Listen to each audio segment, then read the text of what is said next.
at the principal seat last year. மதிப்பிற்கும் மரியாதைக்கும் உரிய மாண்புமிகு தமிழக முதலமைச்சர் திரு மு க ஸ்டாலின் அவர்களை தலைமை உரையாற்ற பணிவுடன் அழைக்கிறேன்.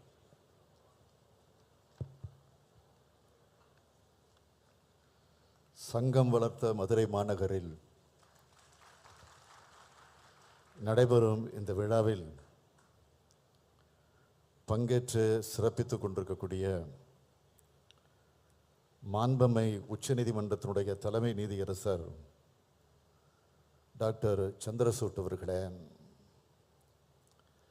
மாண்புமிகு ஒன்றிய சட்ட மற்றும் நீதித்துறையினுடைய அமைச்சர்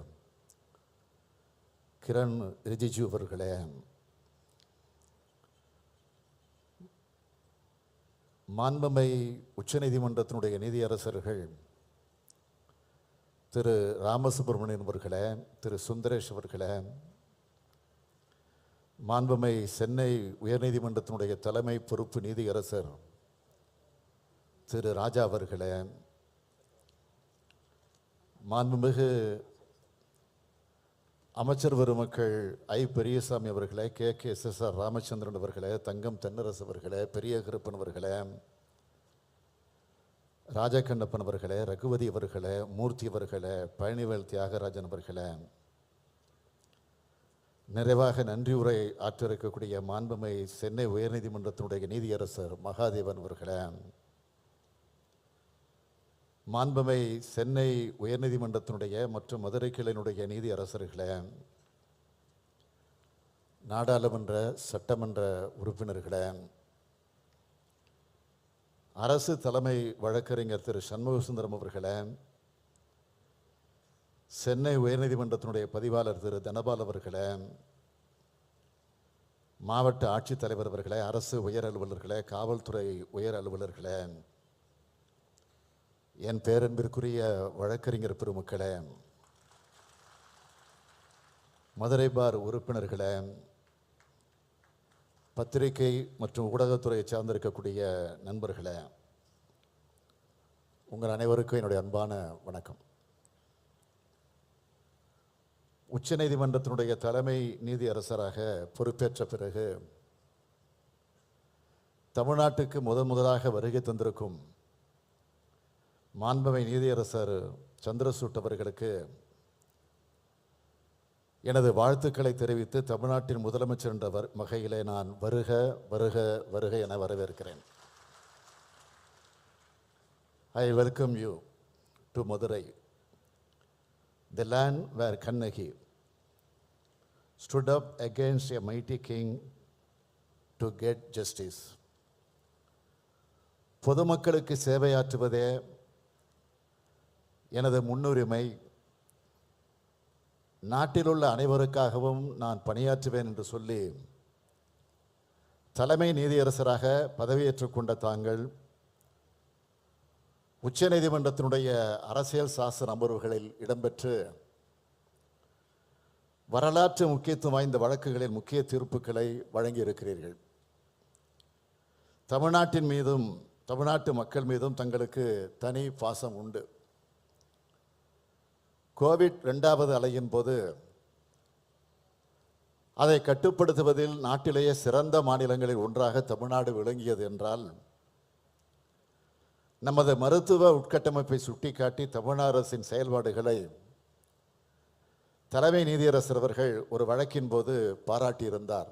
அதற்காக நான் இந்த நேரத்தில் அவருக்கு நன்றி தெரிவிக்கிறேன்.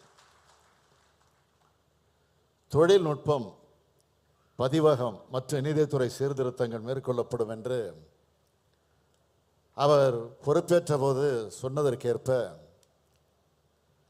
தமிழ் உள்ளிட்ட மாநில மொழிகளில் உச்சநீதிமன்றத்தின் தீர்ப்புகள் சமீபத்தில் வெளியாகியிருப்பது மிகுந்த மகிழ்ச்சி அளிக்கிறது. தமிழ்நாட்டிலிருந்து உச்சநீதிமன்றத்திற்கு சென்று சிறப்பான தீர்ப்புகளை வழங்கி தமிழ்நாட்டுக்கு பெருமை சேர்த்து கொண்டிருக்கக்கூடிய மாண்புமை நீதியரசர்கள் திரு ராமசுப்ரமணியம், திரு எம் சுந்தரேஷ் ஆகியோருக்கும் சென்னை உயர்நீதிமன்றத்தினுடைய பொறுப்பு நீதியரசர் மாண்புமை திரு ராஜா ஆகியோருக்கு நான் இந்த நேரத்தில் என்னுடைய நன்றி கலந்த வணக்கத்தை தெரிவித்துக் கொள்ள விரும்புகிறேன். சிறப்பாக நடைபெற்று கொண்டிருக்கக்கூடிய இந்த சீர்மிகு விழாவில் கலந்து கொள்வதில் நான் மிகுந்த மகிழ்ச்சி அடைகிறேன்.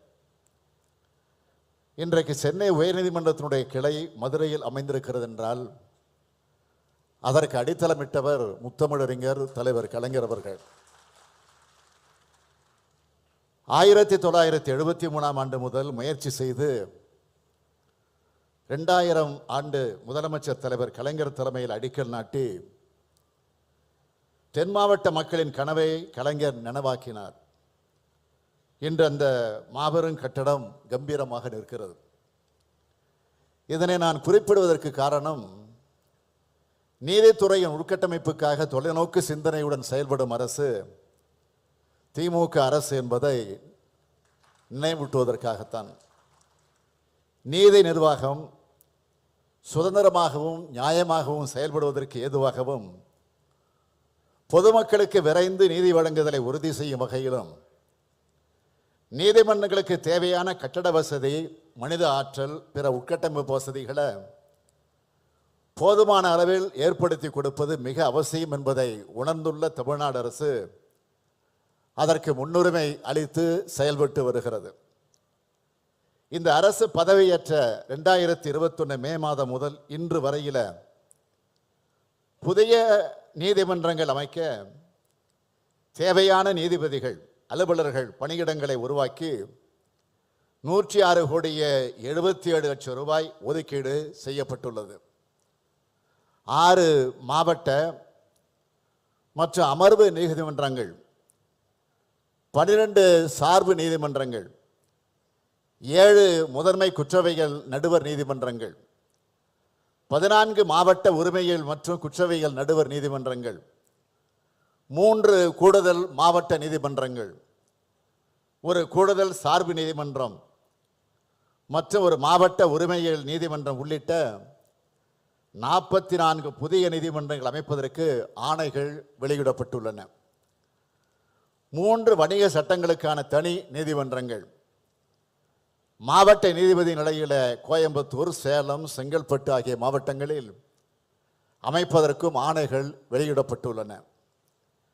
கோயம்புத்தூர், காஞ்சிபுரம், திருவாரூர் மற்றும் திருப்பூர் மாவட்டங்களில் பட்டியலினத்தவர்களுக்கு எதிரான குற்ற வழக்குகளை விசாரிக்க 4 சிறப்பு நீதிமன்றங்கள் அமைக்க அரசாணை வெளியிடப்பட்டுள்ளது. சென்னை உயர்நீதிமன்ற வளாகத்தில் இயங்கி வரும் 160 மாவட்ட மற்றும் கீழமை நீதிமன்றங்களில் 60 நீதிமன்றங்களை ஒரே கட்டடத்திற்கு இடமாற்றம் செய்ய ஏதுவாக 315 கோடி ரூபாய் செலவில் பல்லடுக்கு மாடிகள் கொண்ட ஒருங்கிணைந்த நீதிமன்ற கட்டடம் கட்டுவதற்கு அரசாணை வெளியிடப்பட்டுள்ளது.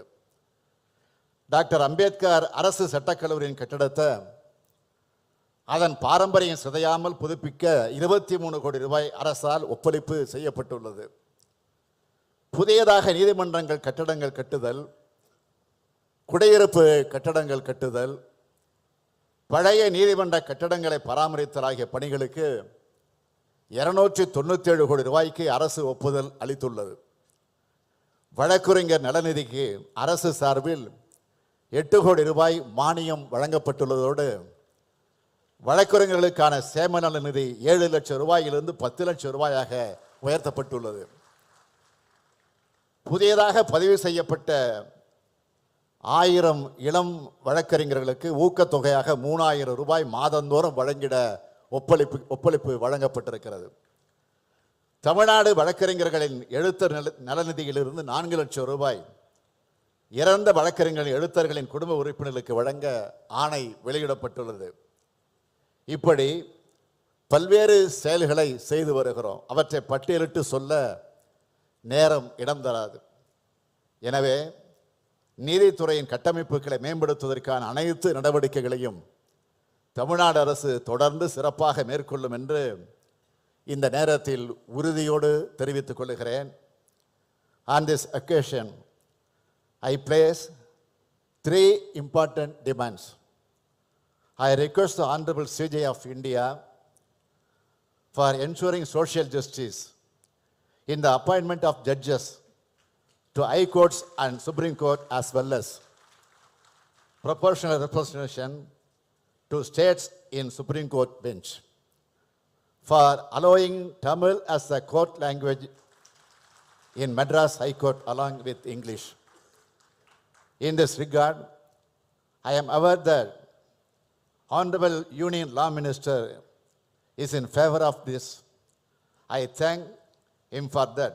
Hence, I request the support of Honorable Chief Justice of India to consider this favorably.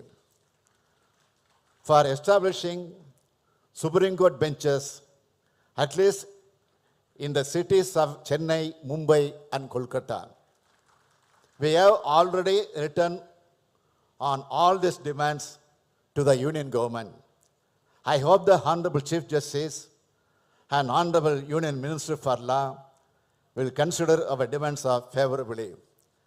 எங்களது கோரிக்கைகளை ஒன்றிய அரசும் நீதித்துறையும் உச்சநீதிமன்றமும் நிறைவேற்றி தர வேண்டும் என்று நான் கேட்டுக்கொள்கிறேன். நீதித்துறையானது சுதந்திரமாகவும் தன்னிச்சையாகவும் இயங்கி ஒவ்வொரு சாமானியனின் இறுதி நம்பிக்கையும் காப்பாற்றட்டும். நீதித்துறையின் செயல்பாடுகளை மக்களுக்கு நம்பிக்கை அளிக்கும். சட்ட நீதியும் சமூக நீதியும் இணைந்து கிடைக்க நீதித்துறை அமைப்புகள் வழிவகை செய்ய வேண்டும் என்று கேட்டு விடைபெறுகிறேன். நன்றி, வணக்கம். மிக நேர்த்தியாகவும் உணர்வுபூர்வமாகவும் நீதித்துறைக்கு வலு சேர்க்கும் விதமாக தலைமை உரையாற்றிய தமிழக முதலமைச்சருக்கு எங்கள் உளமார்ந்த நன்றிகள்.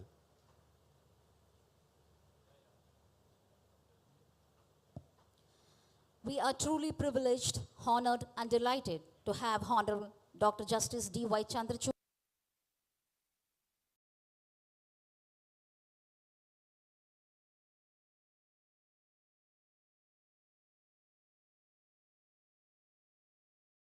changes in judicial thinking. This nation witnessed the great spurt in the use of technology owing to the global pandemic situation. Technology is going to stay. His Lordship is always exploring the potential of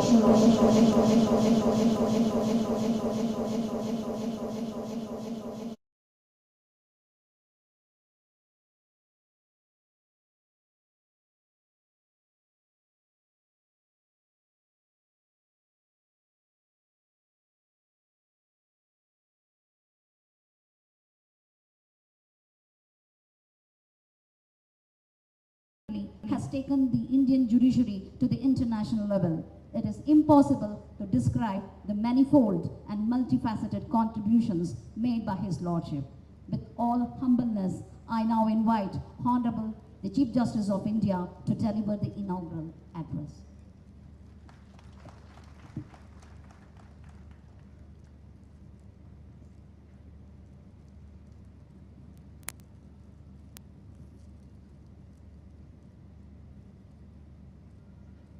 Vanakkam.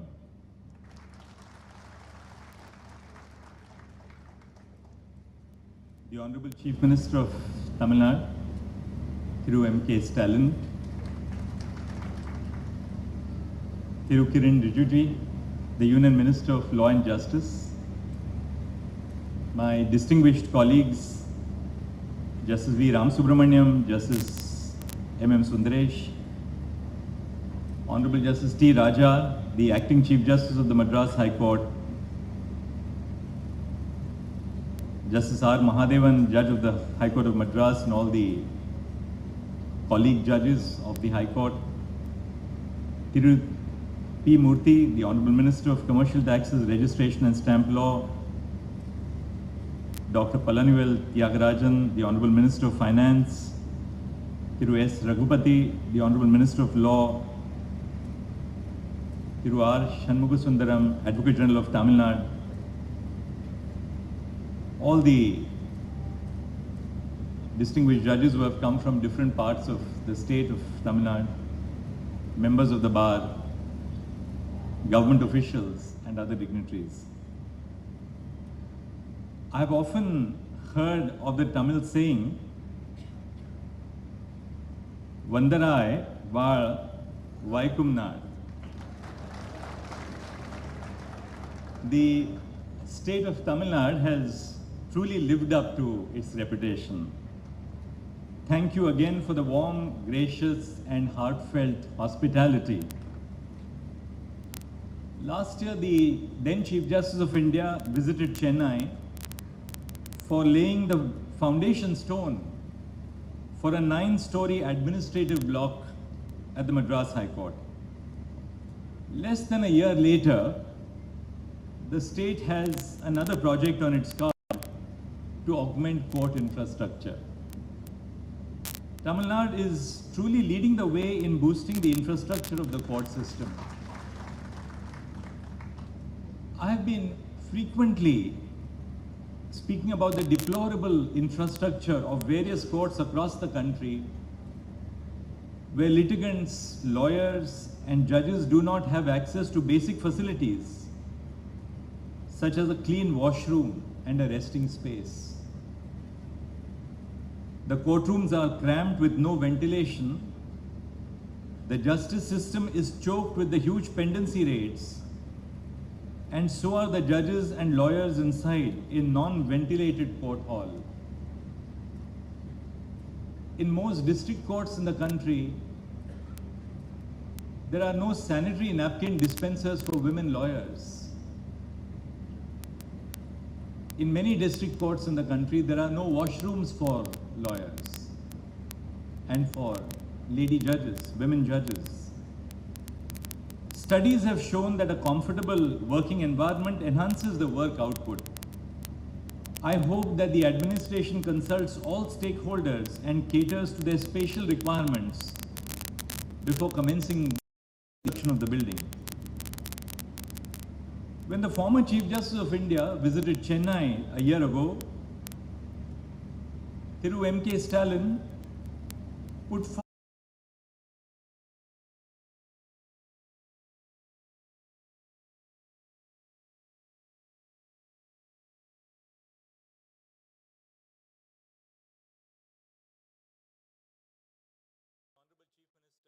referred to a short while ago.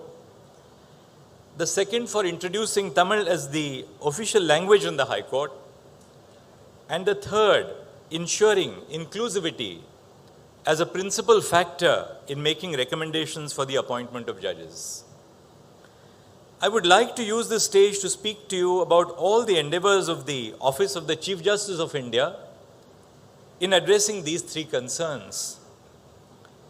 I have been striving to ensure access to the Supreme Court for lawyers and law students who do not reside in Delhi. I always say that the Supreme Court of India is not the Supreme Court of Tilak Marg, but it is the Supreme Court of the entire nation.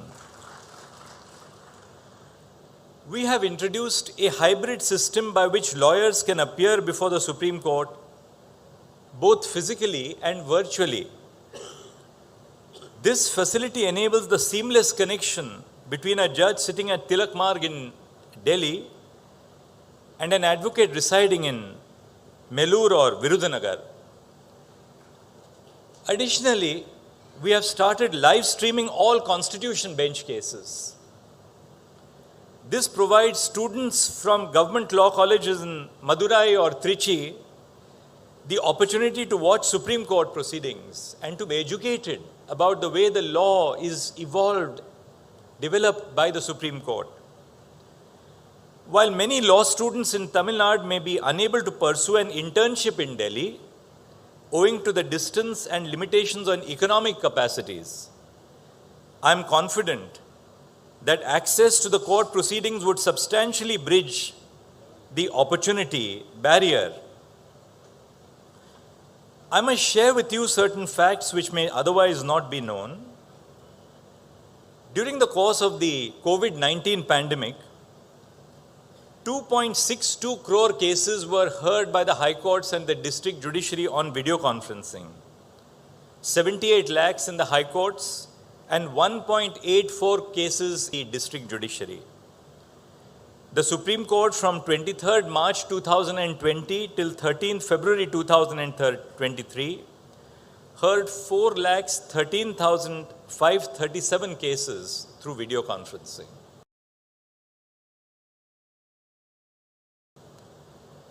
The use of this modern technology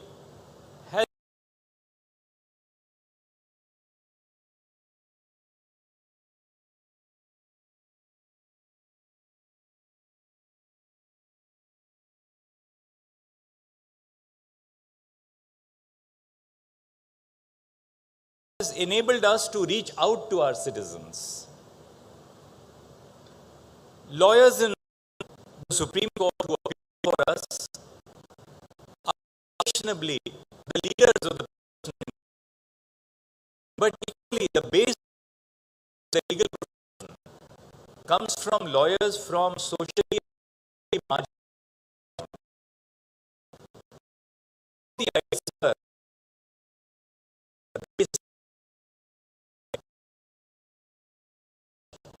with lawyers from the district judiciary. When a second appeal comes to the High Court, the client in the districts is in direct touch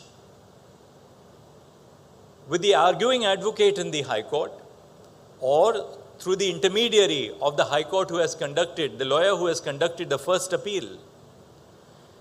Opening up the facilities of the Supreme Court to lawyers not merely from the centers where the High Courts are situated, such as Chennai, but lawyers from all over the country, from the districts, would enable a reduction of the cost, because a lawyer in the district judiciary will charge a fraction of what is charged by a lawyer in the higher echelons of the system.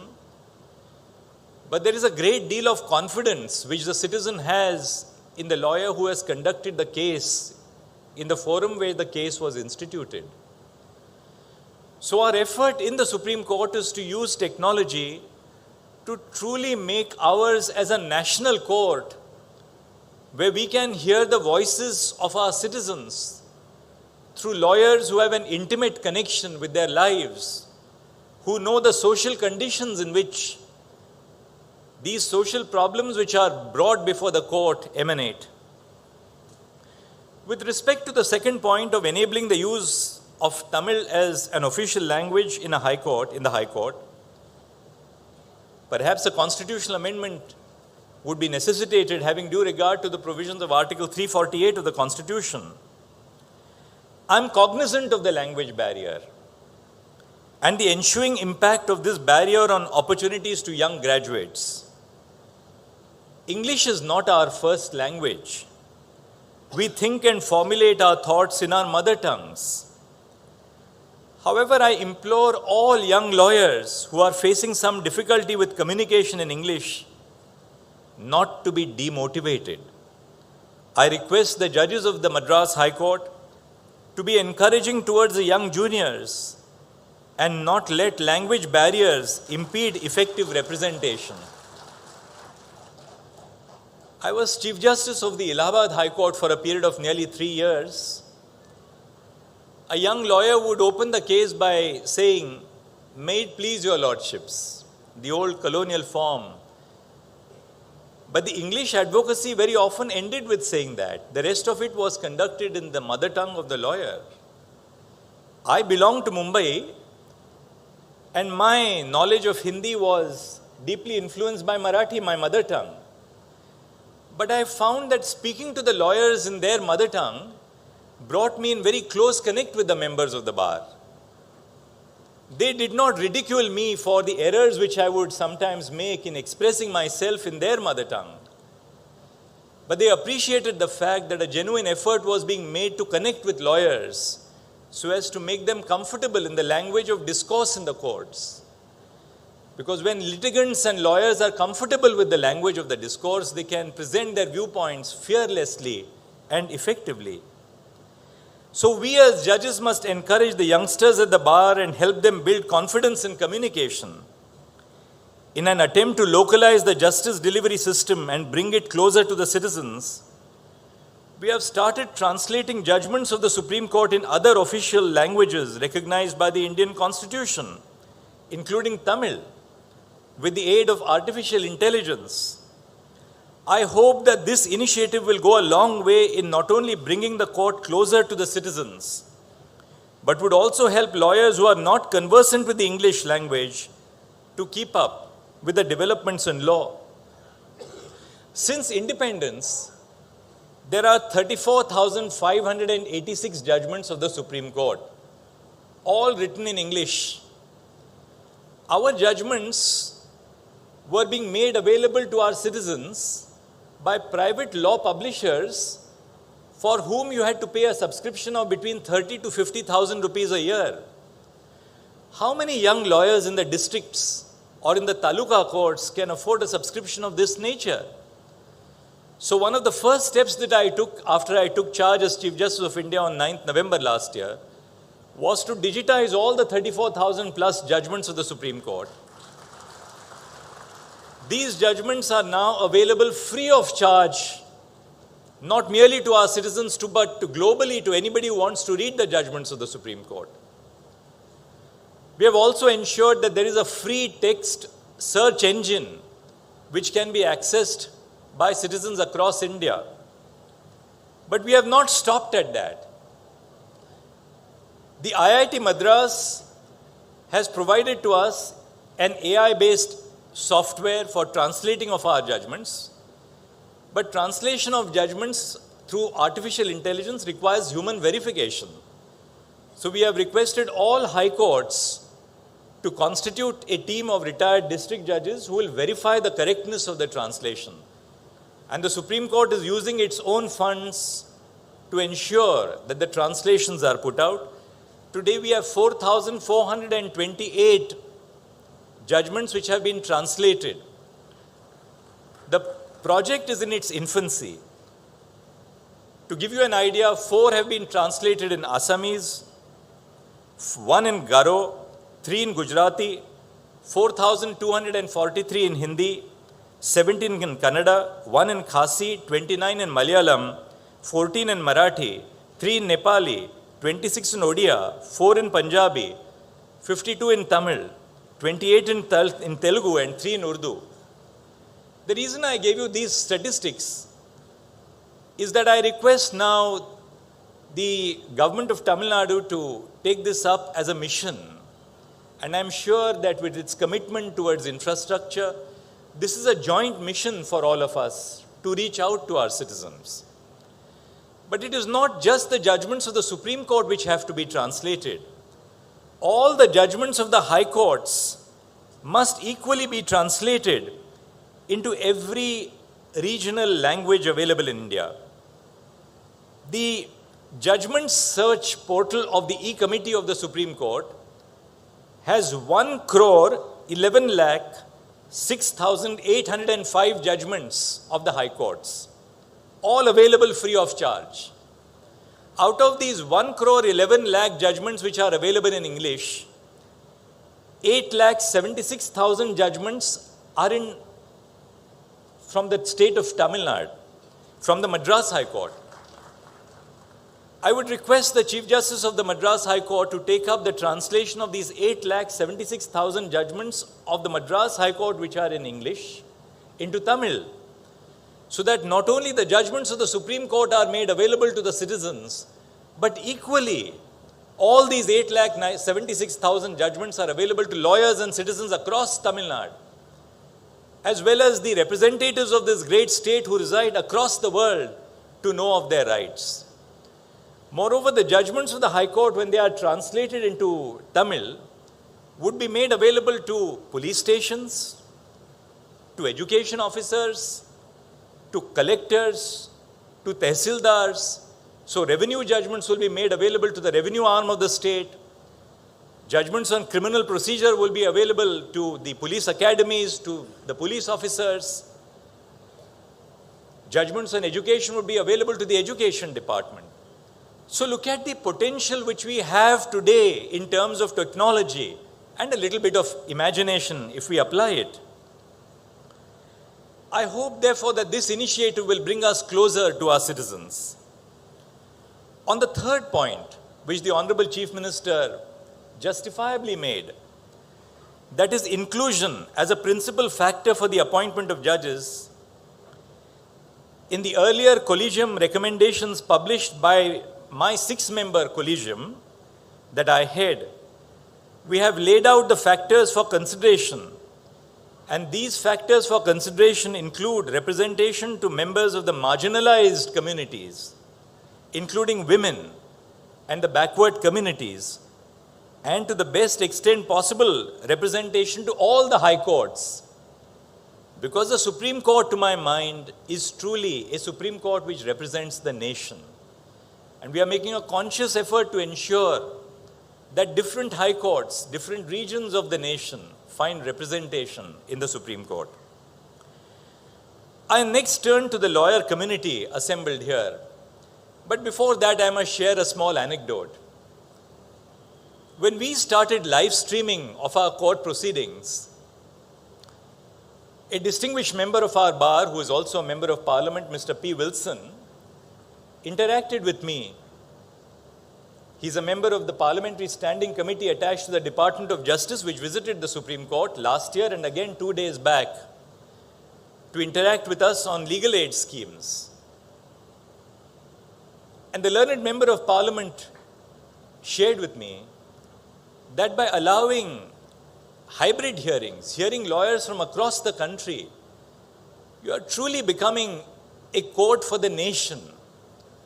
So that a lawyer sitting in Chennai, or for that matter anywhere in the state of Tamil Nadu, or from Orissa or West Bengal or Kerala or Maharashtra or Madhya Pradesh or UP can address us as judges of the Supreme Court. Now I turn to the lawyers community. I like to highlight 3 issues. First, there is a need to enhance the entry-level pay for junior lawyers. I am told that the entry-level pay in Madurai for young law graduates is somewhere between rupees 5,000 to rupees 12,000 per month. Such poor pay disproportionately impacts members of the marginalized communities, such as the scheduled castes and the scheduled tribes, and women. The impact of this, or the impact of which, is that it takes the form of an entry-level barrier and forces young graduates to take up other work unrelated to their branch of study just to make ends meet. The law does not become a primary profession for young entrants because they don't make enough money in their chambers. The usual defense by recruiting chambers for such low pay is that the first few years of a young associate's career is a learning stage where the senior mentors them. I would request the senior members of the bar, please shed this paternalistic approach.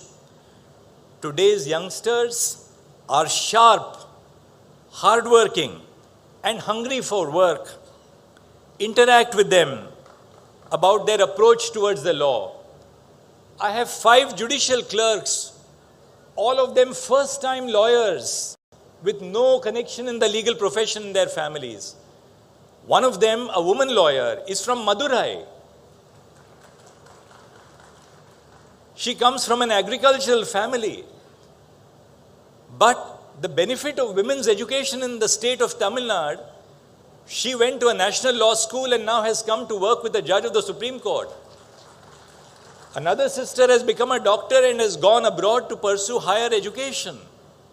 So that shows you the power of women's education. You will be spellbound by the fresh approach that young lawyers bring to the table. All I ask of senior lawyers is to trust the youngsters of the bar.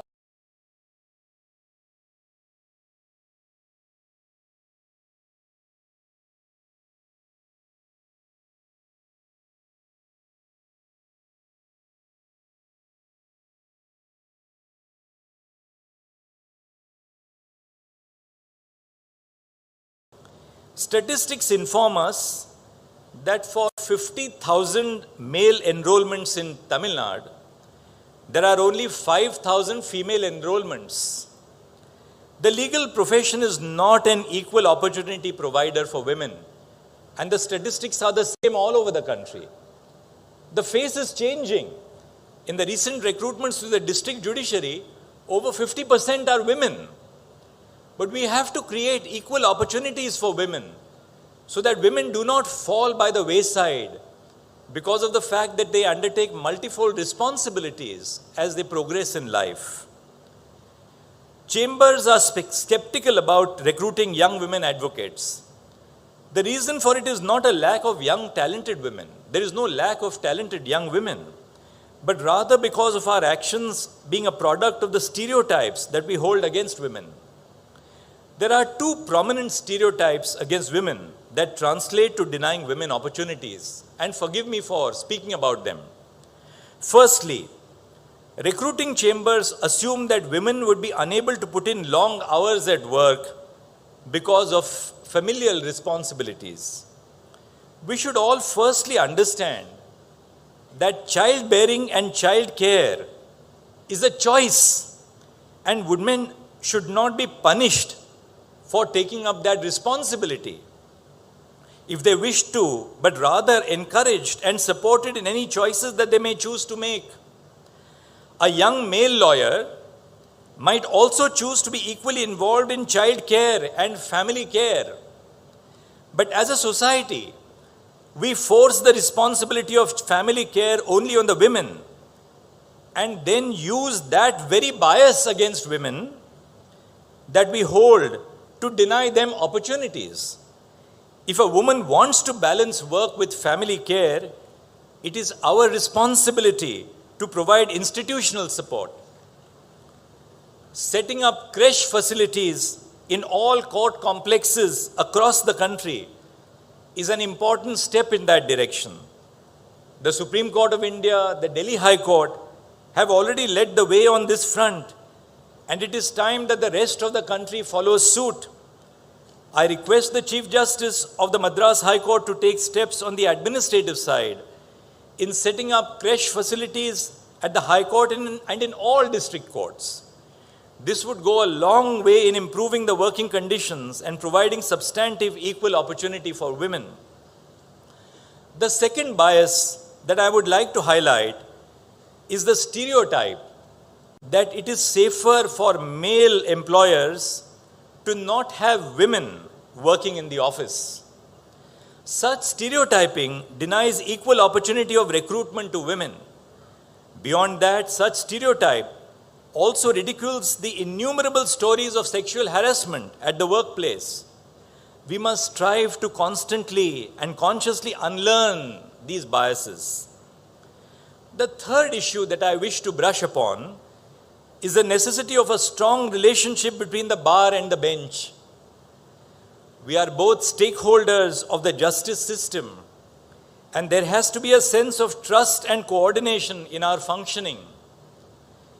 When I was a young lawyer, I got my first brief in a land acquisition matter, but I didn't know how to argue a land acquisition appeal. I didn't know what a sale instance was. But we were groomed by judges. They encouraged us.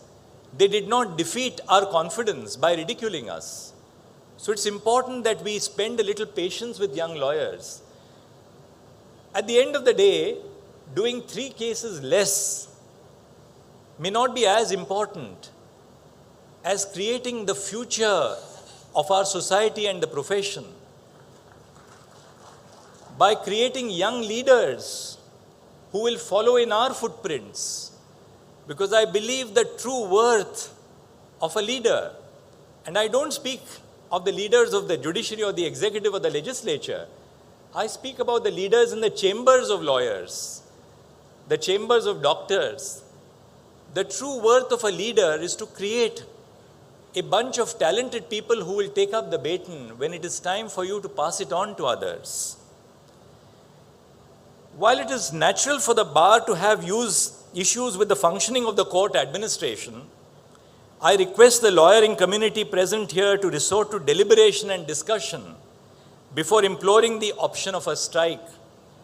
I assure all of you that the Office of the Chief Justice of India is always open to genuine grievances, and I will try my best to resolve them. It is only fair that I also direct a few of my concern toward the judges of the Madras High Court.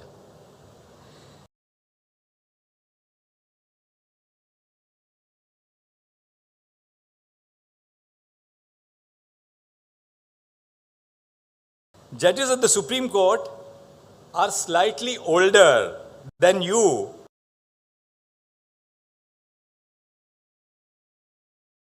and our eyesight is a little fainter than the young judges of the Madras High Court. I personally have been facing some difficulty in reading the Madras High Court judgments that come to the Supreme Court in appeal because of the less line spacing and small font. Please use a larger font and increase the line spacing so that we don't have to pick up a magnifying glass. On a serious note, I have noticed that the judgments of various high courts, including your high court, and I'm not ridiculing the high court. Why would I do that? I owe everything to the high courts. The judgments of the Madras High Court are printed on a paper with an image of the High Court emblem, the watermark. More often, sentences on such prints are not screen readable, rendering it inaccessible to blind people. I had a blind lawyer who worked with me as a law clerk for a year. He was a Rhodes Scholar who came and worked with me for a year. And we have tried our best to make the judicial system more accessible to the visually handicapped, the blind. If we put watermarks on our judgments, how will young blind lawyers follow our judgments? So we have to change these practices. It would be great if the Chief Justice of the Madras High Court could look at this issue. I've been told that Madurai has a unique food culture. While I cannot wait to explore the rich cultural heritage of Madurai and the unique cuisine that it has to offer, I would like to issue a note of caution to the hardworking people of the temple town. I have noticed that societies with a rich cultural heritage are often unwilling to grow out of rustic social understandings. While we must all work towards preserving our culture, our heritage, and language, we must also work towards unlearning our social biases. Introspect on your understanding of how society functions. Ask yourself if your beliefs are rational and backed by reasoning. Open up your mind, your thoughts, and your expression. Learn and unlearn your beliefs based on the caste system, gender, disability, and sexual minorities. For it is only a rational society that would be remembered centuries later. I would like to end my speech by quoting from the Sangamira poet Thirukaniyan Pungundranar. His poem, Yadum Ure Yavarum Kelir, is widely quoted. I learnt of it as a child. But it is the last 4 lines of the poem, which I did not understand as a child, but which I understand now, that I consider to be meaningful and apt in today's world. And I quote those last 4 lines. Periyorai Viethalum Ilame, Siriyorai Igarathal Adinilum Ilame. So I conclude with this thought that truly, the universe is one. The universe is truly one. While we do not have to necessarily always look up to people in positions of authority, we should also not mistreat our subordinates. So I leave you with this thought. I thought that I will use my visit to this beautiful temple town. I've spent my evening yesterday and this morning today reflecting, introspecting, meditating on the beauty of the religious and cultural heritage, which Madurai in that sense is so symbolic in the state of Tamil Nadu. But more than that, not as an outsider, in so many which ways I believe that my parent, which is the state of Maharashtra and Tamil Nadu, have so many common traditions. Every time I speak to my very dear and affectionate brother, Justice Sundar, or my dear and affectionate brother, Justice Ram, as I call them, I find that there is so much of commonality in the traditions, in the conventions, in our approaches to life. So when I spoke to you, I don't believe I spoke to you as an outsider, but I spoke to you as someone who shares this great vision, like you, of the very ethos of India. Namaskar. Thank you very much.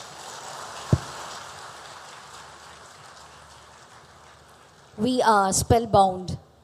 Thank you, my Lord, for the enlightening and thought-provoking inaugural address. We are certain that the words of wisdom spoken by His Lordship would not only benefit the august gathering, but also the society at large. His Lordship's speech would remain evergreen in our minds. Thank you, my Lord. May I request Honorable Thiru Justice R. Mahadevan, Judge, High Court of Madras, with all humbleness, to kindly deliver the vote of thanks.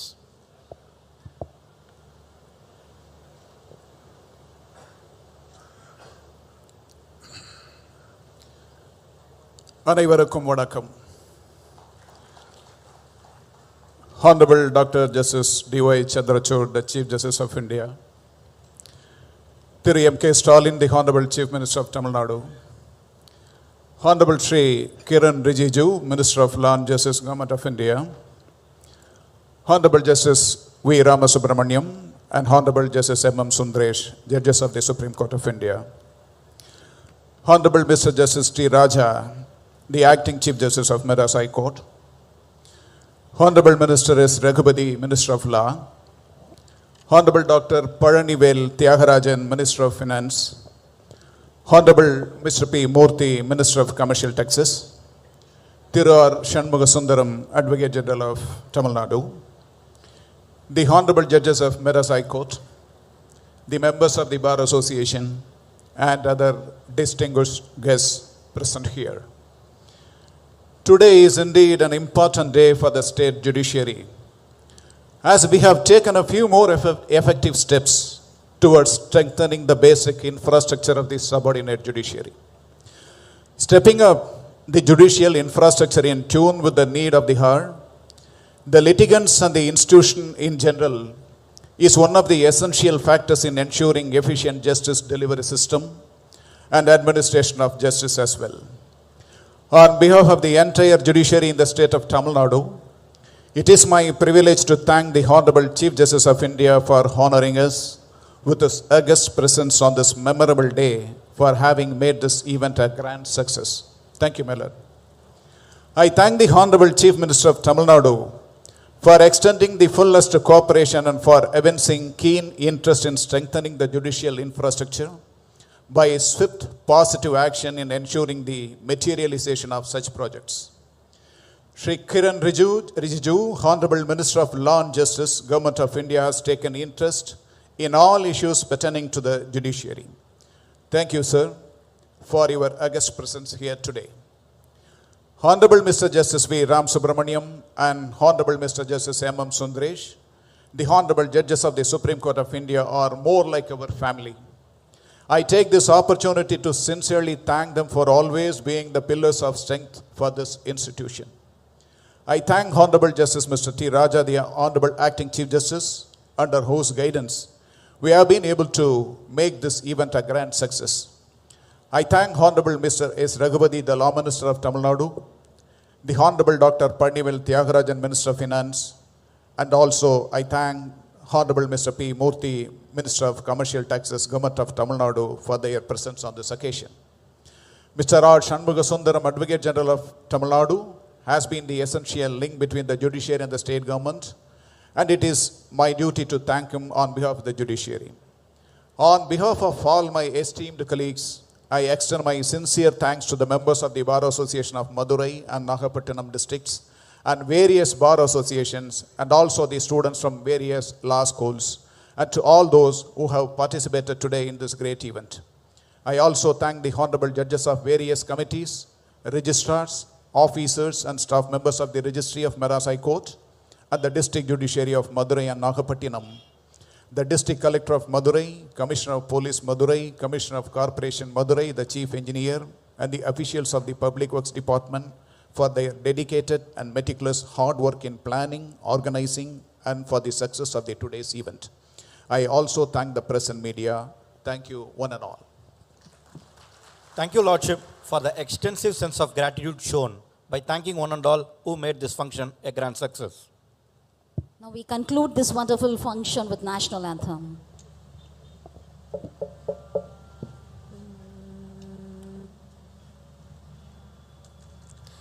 जनगण मन अधिनायक जय हे भारत भाग्य विधाता पंजाब सिंध गुजरात मराठा द्राविड उत्कल बंगा विंध्य हिमाचल यमुना गंगा उच्चल जलधि तरंगा तव शुभ नामे जाहे तव शुभ आशीष माहे गाहे तव जय गाथा जनगण मंगलदायक जय हे भारत भाग्य विधाता जय हे जय हे जय हे जय जय जय जय हे